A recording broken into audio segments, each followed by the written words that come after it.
안녕하세요. 드라마를 사랑하는 아재TV입니다. 간신히 사랑을 이뤄낸 고필승과 박도라. 하지만 이들 앞에는 그들을 가로막는 장애물이 한두 가지가 아니죠. 일단 가장 중요한 장애물은 필승 할아버지의 죽음.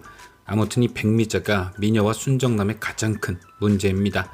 힘든 시절 진짜 오갈 데 없는 내 식구 받아준 게 김준섭이었는데 그 착한 할아버지 마음 이용해서 돈 뜯어내고, 솔직히 반대할 줄 알았던 김선영이 두 사람 사이를 허락했음에도 이때 진짜 반전이었죠. 아버지 잘 부탁한다고 백미자한테 말했을 때. 그런데 백미자는 이미 받을 돈 다 받았다고 막말을 쏟아내다가 결국 할아버지를 돌아가시게 만들었죠. 그런데 문제는 세월이 지나서 소금자를 만났을 때 그때라도 용서를 구했다면 다행이었을 텐데 박도라 이미지 생각하며 또다시 돈으로 그때 일을 무마하려 했죠. 이후 김선영이 장수연에게 돈을 빌려 그 돈을 돌려주었고 백미자와 김선영의 잊혀진 악연은 다시 시작됩니다. 그러니까 돌아가는 상황만 놓고 본다면 박도라와 고필승은 이어질래야 이어질 수 없는 로미오와 줄리엣이죠. 당연히 김선영은 필승이가 박도라를 만난다고 하면 눈이 뒤집힐 것이고, 그건 의외로 백미자도 마찬가지일 겁니다. 왜냐? 백미자는 박도라를 무조건 공진단하고 엮어야 하니까요. 그게 공진당이 재벌이기 때문에 그런 이유도 있지만 이미 백미자가 공진단에게 벌려놓은 일이 너무 많으니 두 사람이 이어지지 않는다면 공진단이 얘기했듯 박도라 배우 인생도 끝장날 수 있으니까요. 온 집안 식구들이 박도라 등에 빨대 꼽고 살아가는데 그런 도라의 연예계 생활이 쫑난다면 온 가족이 다시 15년 전으로 돌아가는 거죠. 이렇듯 고필승과 박도라의 사랑은 가시밭길 그 자체입니다. 13회 예고편을 보면 이제 박도라도 드디어 15년 전 일을 알게 되는 것 같으니 본인 스스로도 고필승의 이별 선언을 어쩔 수 없이 받아들일 수밖에 없을 겁니다.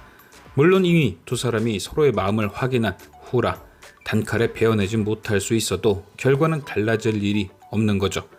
효자 필승이가 엄마에게 미안한 마음을 느꼈다면 이미 게임은 끝난 것.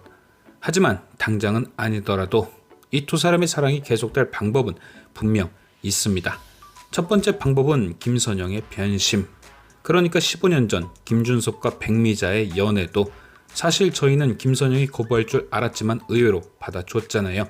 그게 왜 그랬겠어요? 김선영이 김준섭을 생각하는 마음이 그녀의 마음을 바꿔놓은 거죠.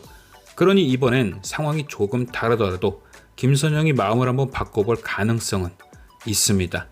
왜냐? 고필승이 효자인 것만큼 김선영도 내놓으라는 아들 바보거든요.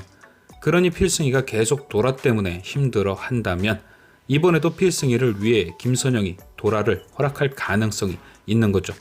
다음으로 두 사람이 이어질 두 번째 방법은 백미자의 변심입니다. 이건 조금 나중에 등장하는 내용일 수도 있는데 돈만 밝히는 백미자가 고필승이 장수연의 친자라는 걸 먼저 알게 되는 거죠. 사실 알고 봤더니 필승이가 가진 게 많지 않은 김선영의 아들이 아니라 APP그룹의 안주인 장수연의 아들이었다. 백미자가 혹해서 진실이 드러나기 전에 미리 박도라와 고필승을 본인이 더 이어주려고 난리가 날 수도 있다는 거죠. 과연 위기에 빠진 두 사람이 사랑을 이뤄낼 수 있을지. 지금까지 시청해주신 여러분께 감사드리며 아재TV는 또 다른 리뷰로 돌아오겠습니다.